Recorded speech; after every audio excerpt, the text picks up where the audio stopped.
Welcome students. आज हम अपना chapter rule the country side continue करते हैं। अब जो हमने पढ़ना है वो पढ़ना है ब्लू रिबिलियन एंड आफ्टर, यानी अब जो इंडिगो प्लांटर्स थे उनके खिलाफ बगावत कैसे शुरू हुई।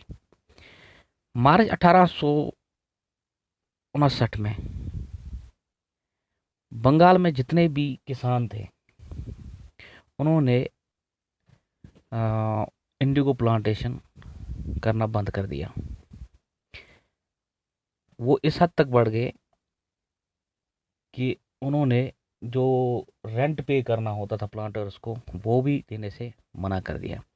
इन्होंने क्या किया, इन्होंने सीधे जो फैक्ट्रीज थी इंडिगो जहाँ पे ये प्रोसेस होता था पे बनता था उस पे भी अटैक कर दिया।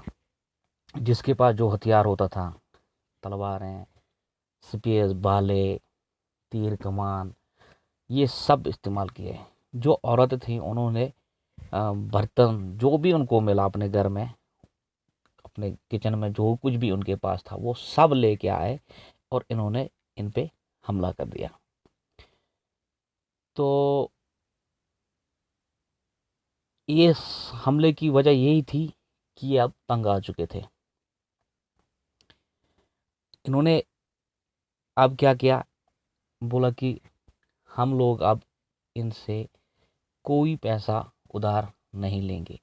जो ये प्लांटर्स इनको लोन देते थे, बाद में वो फसल लेके आ जाते थे, उनको कीमत तो मिलती नहीं थी और दूसरा लोन दे देते थे।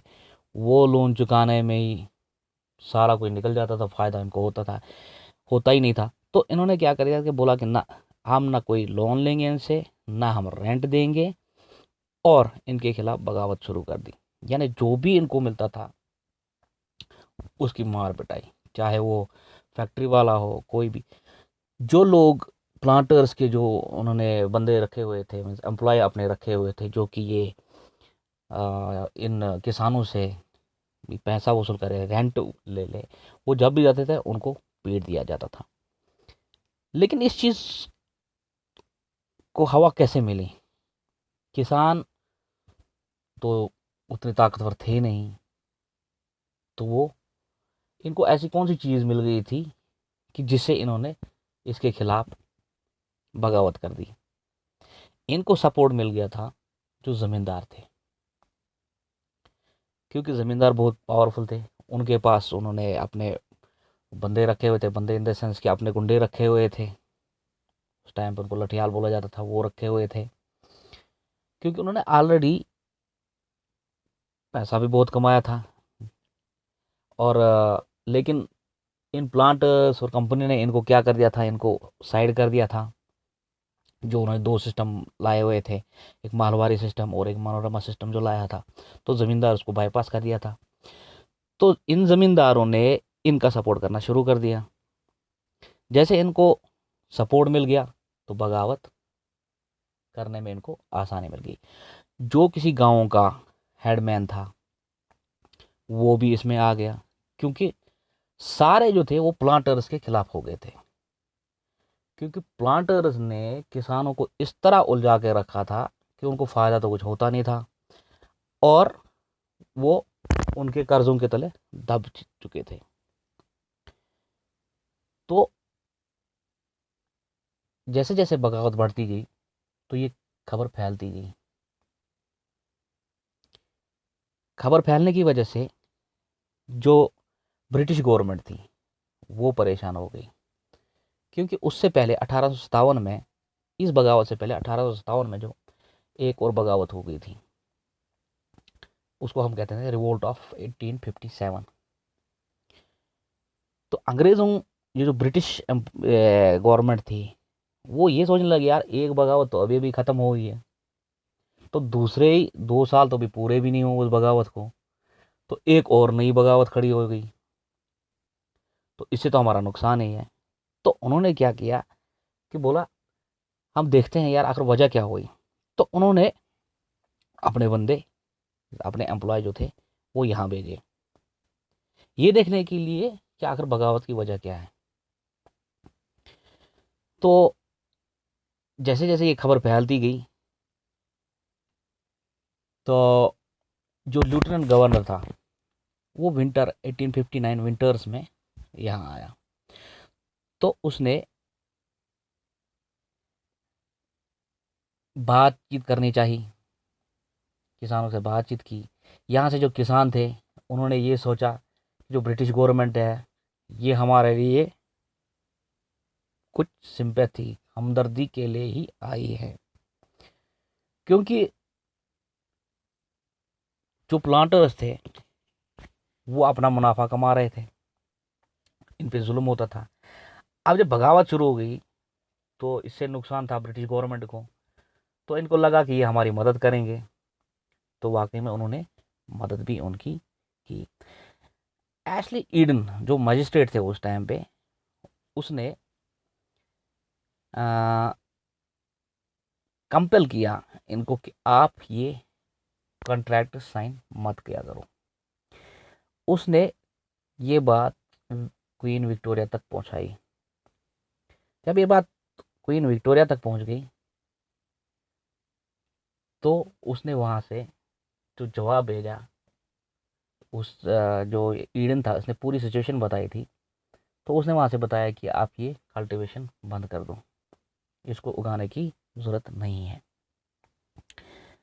ईडन इस बगावत को जो उस टाइम इसको कंट्रोल करना चाहता था कि ताकि किसी तरीके से ये स्टॉप हो जाए, ख़त्म हो जाए।